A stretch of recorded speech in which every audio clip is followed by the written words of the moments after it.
কালকে রাত থেকে কিছু খাই না, বিস্কুটটা কিনলাম কিছুক্ষণ আগে, যাক কিছু খাই, ক্ষুধা লাগছে অনেক। ভাই দাঁড়ান দাঁড়ান দাঁড়ান, কি হয়েছে ভাই? আপনি হঠাৎ আকাশ থেকে পড়লেন কে?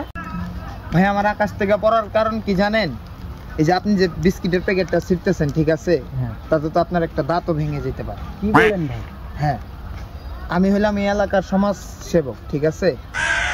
আমি থাকতে এই এলাকার যত মানুষ আছে তারা কখনো কিছু ছিঁড়ে না, সব কিছু আমার হাত দিয়ে ছিঁড়ে, ঠিক আছে।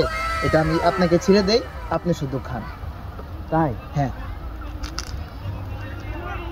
এটাকে যেভাবে ধরে এভাবে ছিঁড়তে হয়, ঠিক আছে ভাই। যাক ভাই, আপনি আমার অনেক বড় একটা বিপদের থেকে বাঁচাই দিলেন। দেন এখন বিস্কুটটা দেন, আমার অনেক খিদা লাগছে, আমি খাই। আরে দাঁড়ান, আরে ভাই দাঁড়ান, আপনার তো বিস্কিট খাইতেই দিব আমি, ঠিক আছে। এটা ডেট ওভারও তো হইতে পারে, এটা দেখার দায়িত্ব তো আমার। এটা খায় তো আপনার ফুড প্রয়োজন হইতে পারে। এই এলাকার, আপনার তো আগেই বলছি আমি যে আমি এই এলাকার সমাজ সেবক। এটা তো এমন আছে তেলা পোকা ছিদ্রও করতে পারে। এটা তো আগেই ভাই আপনি খাইলে পরে আপনার ফুড প্রয়োজন হবে।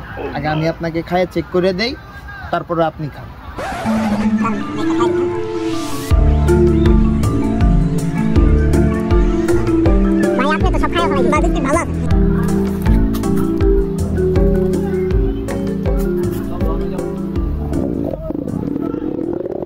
কই ভাই, আপনি তো সব বিস্কুট খাইয়া ফেলাইলেন, আমারে কিছু দেন, আমি খাই।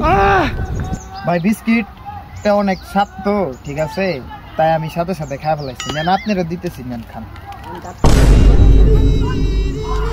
শালা আমার বিস্কুট চেক করতে যায়, সব বিস্কুট খাওয়া লাইছে। আল্লাহ, আমি ওর মারি গেলাম। কই গেল কাও? শালা আমার বিস্কুট খাওয়া ফেলাইলো, কই গেল?